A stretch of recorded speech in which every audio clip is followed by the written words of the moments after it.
Hello, Sawadee Krap. My name is CK Chong. I'm one of the co-owners of Hopcar, the first car sharing application in Thailand. So to go straight into it, could you explain for everyone what car sharing is? Yes, so the world is moving towards ownership, the need for ownership to access to asset. If you can see today's world, people don't really need cars anymore. People have BDS, MRT, or just in Thailand, those are just transportation option like metro stations. We have those all over the world. We have taxi, we have Uber. The world is getting more and more convenient, and the need for having a car is there's really no need for having a car anymore. And buying a car comes with the financial burden of leases, maintenance, renting a car, parking spots, and so on. So why not, instead of buying a car and put yourself in that situation, why not just try to share the same asset that already exists today? And that's the concept of car sharing. You can see the same concept in ride sharing like Uber, condominium real estate sharing like Airbnb. Essentially, it's the same concept. So, sort of aside from the other companies that are offering similar services in the car rental sector, what are the benefits of using Hopcar over, say, Enterprise or someone like that? Well, there are many different benefits that using Hopcar in comparison to normal car rental. For example, if you want to, rent a car from, I'm not going to mention the name, but if from a company, you would need to go to their corporate site to get their cars, and in order to, rent a car, or if you want deliver service, you would need to pay a fee for them to deliver a car to your door. You would need to do many transactions. You need to reserve advance. You would need to talk to someone, wait for confirmation, pay a deposit, and fill in all the information every single time when you use a car. And it's not flexible because you can only rent it out for at least a day. Hopcar is different, right? You can rent it out hour, half an hour, 2 hours, 3 hours. It doesn't matter, up to you. It's pay per use. And also we are scattered among 200, 300 parking spots. So the idea is that you can come outside and simply just walk. There will be a car waiting for you. You don't need to do too many registration. It's just one time, and you can rent a car every single time. All it needs is just take a picture of your driver's license, your ID card, and you're good to go. And the best part about it is that you unlock with your application. So what I mean by that is that you simply walk to your car, pull up your phone, you unlock it with your app, and you can just go in there and just start with the app as well. And the whole process is designed to move to be in one application, because that's how we live our daily lives anyway. It's just our entire life we spend so much time on your phone. We want to design the whole Hopcar customer experience to be within one application. One thing I'd sort of pick out about sort of traditional car hires is there's quite a lot of paperwork and things involved, sort of to do with insurance and breakdown and things like that. Correct. So what sort of provisions have you put in place for that with your app? Yes, so there are two models. One is B2C, which what I mean by that is that we get from car rental companies or leasing company. Those cars already have commercial insurance come with it, so you don't have to care about the insurance part. You don't pay for anything of it, and the price that we give, it's already included insurance, which is about 89 hour, 640 baht a day. That includes insurance and everything. So that's included. And for peer-to-peer, meaning that if you have a car, you have two cars that you don't drive often, you don't need it. You don't need it all the time.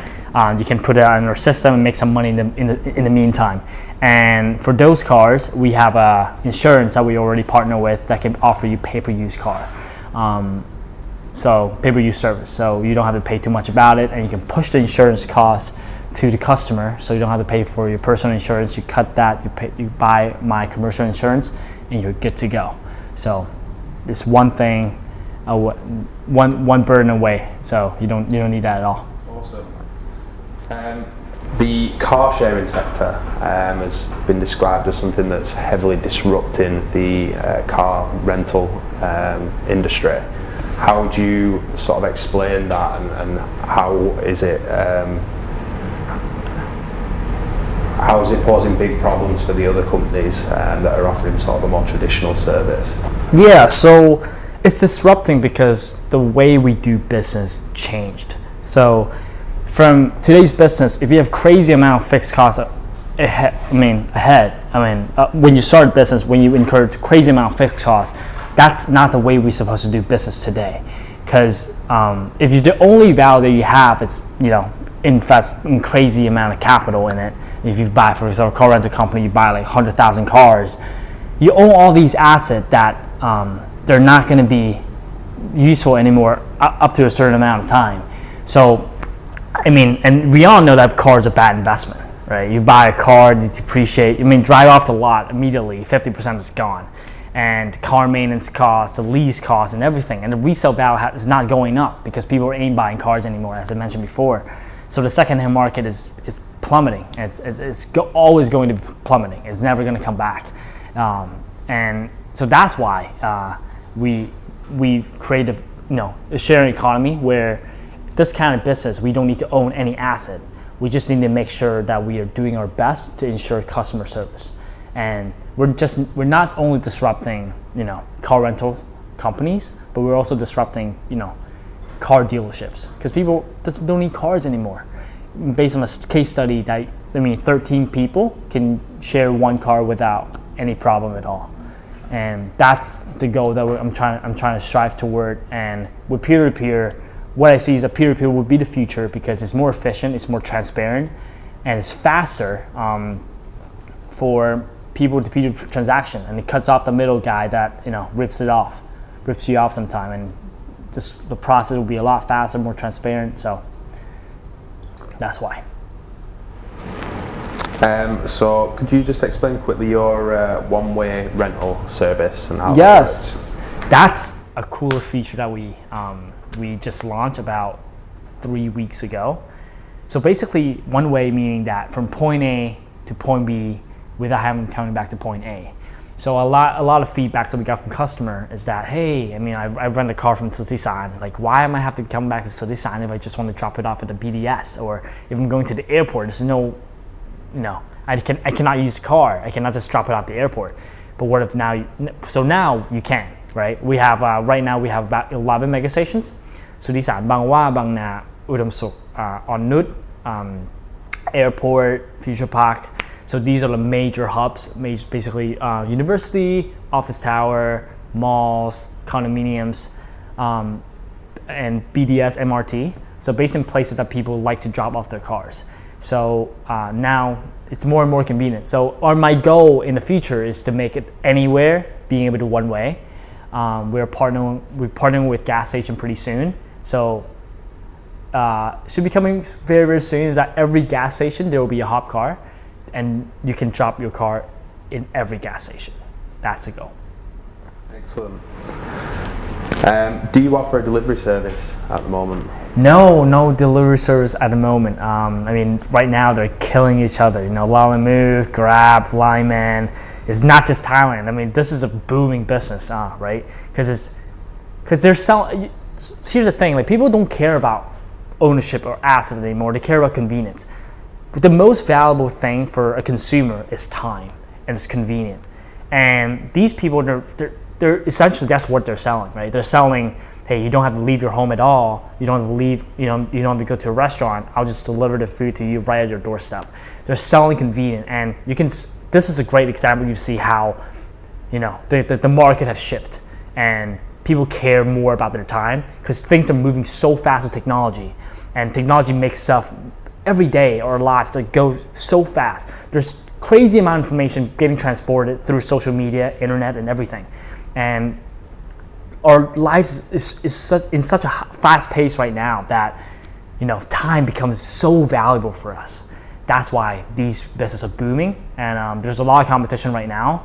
And I'm excited to see who's going to be the winner after this.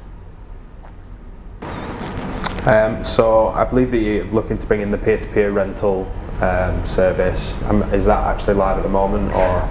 It is live, as in we're accepting applicants. So basically, if you have a car, you can call in, and we can put your car, put in our hotbox or hardware, and you could be in our system and let the car make money for you. But we're officially launching at around June. The reason being is that we want to pump up the demand first, because it is a learning curve for Thai consumer to understand that, hey, there's such service. There's something called car sharing. It's a transportation option. No longer do you need car grab. You get the flexibility of driving a car without owning one. So we're trying to educate that, make sure the demand is there. Once the demand is there, I'm going to open up to peer-to-peer, because when I do peer-to-peer, supply is going to be crazy. There's tons of people who want to join in because, one is you don't have to drive yourself. It's not like a ride-sharing service where you have to get into the car and stuck in traffic and actually work for the car. But this is the car working for you, right? And the daily, on average, you make about 12,000 baht a month, which is fairly good income for doing absolutely nothing. And we're trying to design this to fit your daily schedule. So meaning that you can drive the car if you have to use the car every day, only for some time of the day. You drive the car to the office while you work for 8 hours, rent your car out for 5 hours, making money without you even noticing. That's the end goal. And when we can get that, there'll be cars everywhere, every condo, every office tower, every mall. It's going to get more and more convenient, and hopefully we'll get there. Brilliant. So with regards to your actual position at the company, you're I'm one of the co-owners of Hubcar, and I manage all the business development, marketing, and also accounting side of the business. So basically the business side, I manage all of that. So it's a fun part to be in the business right now, because you can see it growing. You can see you really do feel like you're building something. So are you doing quite a lot of the public appearances and the press sort of things at the moment? Try to, it always helps. PR always helps. PR is means everything in today's digital world, because you're on your phone all the time. You have no content on social media. Basically, you don't exist in this world. So more PR, the more the better. So would you be able to tell me a little bit about your electric fleet and where that's going at the moment? Of course. EV car sharing doesn't that sound like a future, right? We're partnering with manufacturers right now. As you can tell in Thailand, there's not a lot of EV cars on the road, right? EV cars are still considered sort of expensive, and the resale value is still low. But China already offer a lot of incentive for driving EV cars. So, and Thailand's just gonna follow eventually, because Thailand always follow China. The trend it's the same story over and over again. So what we're trying to do is that the manufacturers want PR in Thailand. So they're gonna give us the car for free. We're gonna use the car, partner with a charging station, which they also want PR, because if EV car comes to Thailand, they also, their business also boom in terms of charging stations. And how they want to test it out is PR is they want people to try to use EV car. So I want to put EV cars, all around Bangkok, and talk to companies, talk to corporations, talk to government, because it help them lower the taxes as well. Using EV car, those laws just kind of pass down eventually, just following China, and it's also save a lot of costs because you don't have to pay for gas, and it's car sharing, so it's probably going to be the same price, but you don't have to pay for gas anymore. I'm very, very looking forward to it. Very, very much so. The coolest feature that we're thinking, that I'm talking to a manufacturer, and they think that can make it happen within 2 years, is when self-driving car is fully adopted in Thailand. The idea is that you can get in the car from point A, the car drop you off from point B, and you get off the car can drive itself back to point A. That's very futuristic if you think about it, but we're striving toward that. That's incredible. Yeah. So, obviously, there's been a big shift last decade or so into a more digital world. What do you think the reasons are for that, and can you explain what your views on that are and how you handle that as a business person? Yes, well, business needs to be aware of that, right? The thing is that if business don't understand daily behavior, if you're still old-fashioned, if you still think the market is wrong. I've heard a lot of old executives saying, "Oh man, we're losing human touch. We don't talk to people anymore. We're always on the phone." Well, that's the market. Right, the market is never wrong, and eventually you need to believe the market is never wrong, and you just need to obey to the market, right? The market says that phone is everything. All your attention is the ultimate asset, and the internet owns it. And if you think about the internet revolution, only been occurred for about 20 years. So if you as a business, if you're not taking advantage of this attention craving space, you're not a business, right?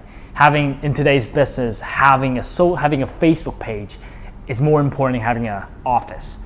Because if you don't have a Facebook page, you don't exist, right? And another thing is data, right? We keep tracks of all the data. Every business should.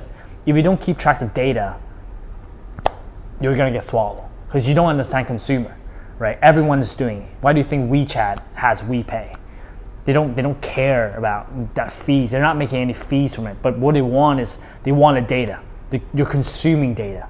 Everyone's trying to get into this space, like Apple Pay, Apple coming with a new credit card, Google Home, Google like Alexa from Amazon. Do you think they're not making money from that? But trying to collect data of when you come home, what do you eat? What do you order? What do you talk to me about? What music do you listen to? They listen to all that. So with all these data, these companies actually understand you better than you do. So before you wake up, they know exactly what you want to eat. When you get out the restroom, they know exactly where you're going to go next. When you get off that door, they know exactly, right? They know exactly where you're going to go, where you're going to buy, everything. And this is just going to keep on going. Everything around you, in about, I would say 15 to 20 years, it's going to get smart. Every single thing around you. Your fridge is going to get smart. Your belt's going to get smart, right? You may show up to the McDonald's trying to buy a hamburger. Your belt's going to tell your wallet, say, hey, don't pay for it. I'm getting fat, right? Your fridge is going to order your beer for you every time, before you, when you, because they know the daily routine of how many bottles of beer you drink. So they're going to order one from Whole Foods or from a grocery store before you need to do yourself, right? It's everything around you. You're going to get smart, and that's just where we're going. And if you as a business is not getting any smarter, you're going to get swallowed, right? It's no longer big fish eating small fish. It's fast fish eating slow fish. This is the world we live in today. And if you're not moving fast, if you're not thinking outside the box, it's too bad. Yeah, it's too bad. So with regard to innovation in the tech industry, what are some of the sort of things you'd expect to see in the next 10 years or so sort of land on people's desks? Yeah, I think virtual reality is a huge thing, right? I think what Facebook is doing right now, what Sony's doing right now is fabulous, right? The idea is that you and I will be having like an interview right now, but except you'll be in UK, I'll be in Thailand, and we'll feel like I'll feel you're there, and you'll feel like I'm here. Everything will feel surreal, and that's where the world's gonna go. And I think the streaming business is gonna take off, right? Cable's gonna die, right? If you're still in cable business, it's over, right? People can be like, oh, that show has amazing rating. Yes, the show has amazing ratings, but if you buy the commercial on the show, like no one's gonna watch the shows anymore, and no one, need to pay cables anymore. Why are you paying cables when you can just pay Netflix, right? And the streaming thing is not just gonna be about movies. It's gonna be about games too. Google is trying to tap into the space where one fee per month, and you have access to all the games. It's like Netflix. You pay one fee per monthly and you have access to all the movies. That's what I'm talking about. It's the same thing. It's access to asset instead of ownership. You don't buy DVDs anymore because you don't need to buy DVDs, but you buy the actual rights to these movies. Same thing with games, and it's gonna be the same with a lot of other things. Music, you can see the music now. Who buy Apple Music anymore? Right? Who buys music from Apple stores anymore? People get Apple Music, Spotify, and this is just how we're gonna go. The convenience store is gonna die. Like Amazon's gonna take part. Alibaba's gonna, e-commerce is everything, and that's just how the trend's gonna go. And people just need to be aware, right, of where the trend's going. Because when the day comes, if you're a truck driver, you're still driving a truck knowing that autonomous car, like self-driving car is coming along, you're gonna lose your job. And when you lose your job, no one's gonna feel sorry for you. The market doesn't care about your feelings.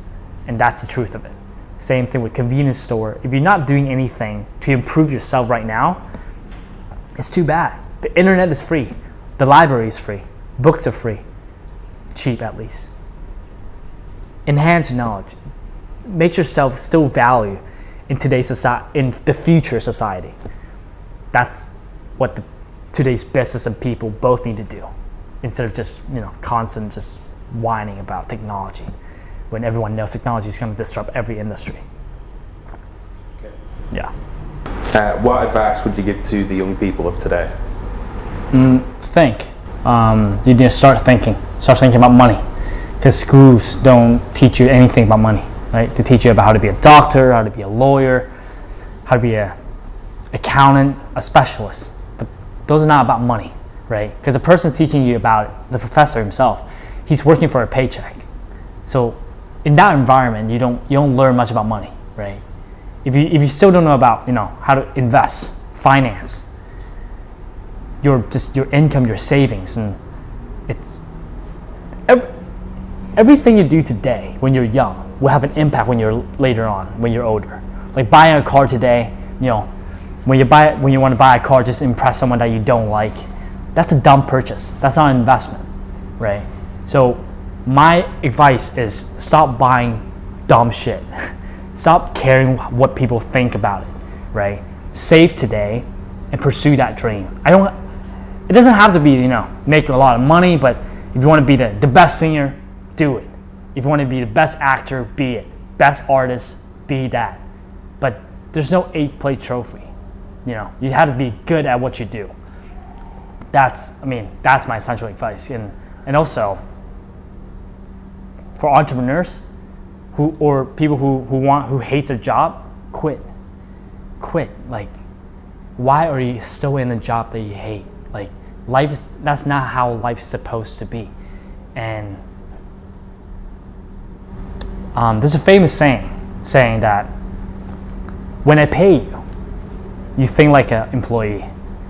When you accept a paycheck, your brain goes dead. And that's a trap, right? Entrepreneur works for free. We don't work for money. We don't work for a paycheck, but we let money work for us. And that's the difference. So I want them to start thinking about this situation, pursue their passion, pursue their happiness, and start thinking about money. That's my advice. And finally, where do you see yourself in 10 years, and where would you like to be in the next 10 years? In next 10 years, wow, that's a tough question. Well, 10 years, hopefully I'll dominate this car rental game, but I also want to explore a few.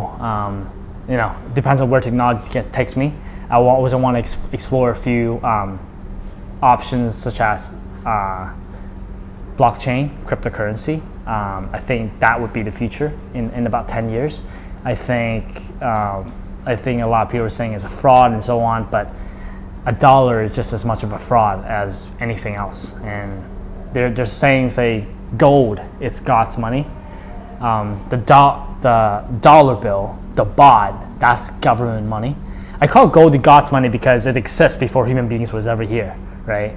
God made it valuable before humans even exist. That's why gold is God's money. Human, that's government money.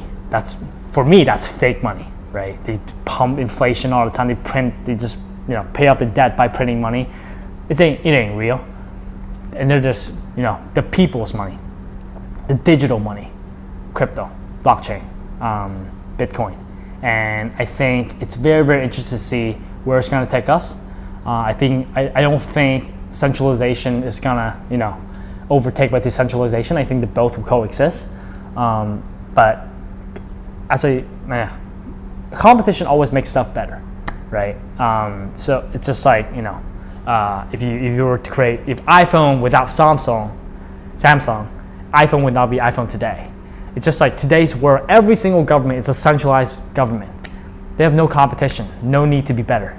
But if there's a centralization type of body that comes up to compete with decentralization, it might compete to be better. So eventually, both are working toward a high standard of living for people, and that's my thought about cryptocurrency. And yes, 10 years, that's a long time, right? I'm myself, I'm excited to see where we're just gonna get, where's my life gonna go?